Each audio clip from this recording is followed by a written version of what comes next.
ഞങ്ങൾക്ക് പണവോ അധികാരവോ ഒന്നും വേണ്ട റബ്ബേ. ഞങ്ങളുടെ ജീവിതത്തിൽ ഈ സമയം വരെ അറിഞ്ഞുമറിയാതെയും രഹസ്യമായും പരസ്യമായും ചെയ്ത പാപങ്ങളൊന്നും പുറത്തു തരണേ അല്ലാഹുവേ. ഞങ്ങളുടെ പാപങ്ങൾ മുഴുവനും നീ പുറത്തു തരണേ അല്ലാഹ്.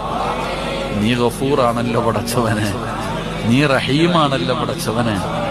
നിന്നെക്കാളും കരുണയുള്ള ഒരാളും ഈ ലോകത്തില്ലല്ലോ പടച്ചവനെ. അല്ലാഹുവേ, നീ 100 കൊല ചെയ്തവനും പോലും നീ പുറത്തു കൊടുത്തവനാ അല്ലാഹ്. മരിച്ച മയ്യത്തിനെ ഖബറിനകത്ത് വെച്ച് വ്യഭിചരിച്ചവനു പോലും പുറത്തു കൊടുത്ത കാരുണ്യവാനാണ് റബ്ബേ.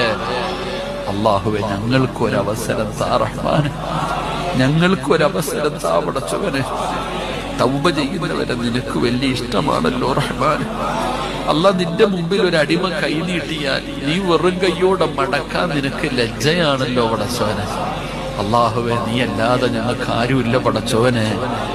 നീ ഞങ്ങളുടെ റബ്ബും ഞങ്ങൾ നിന്റെ അടിമകളുമാണ് പടച്ചവനെ. ഒരു ചാൻസ് താ റബ്ബേ, ഒരവസരം താ റബ്ബേ. ഇവിടെ നിന്ന് ഇറങ്ങിപ്പോകുമ്പോൾ ഹജ്ജ് കഴിഞ്ഞു പോകുന്നവരെ പോലെ നീ ഞങ്ങളെ യാത്രയാക്കണേ അല്ലാഹ്. ഞങ്ങളെ നീ സ്വർഗത്തിന്റെ അവകാശികളിൽ പെടുത്തണേ അല്ലാഹ്. അല്ലാഹുവേ, ഇന്ന് ഞങ്ങളുടെ പാപം പുറത്തില്ലെങ്കിൽ ഞങ്ങൾ നഷ്ടവാളികളാണ് റഹ്മാൻ. അല്ലാഹുവേ, നീ ഞങ്ങൾക്ക് പുറത്തു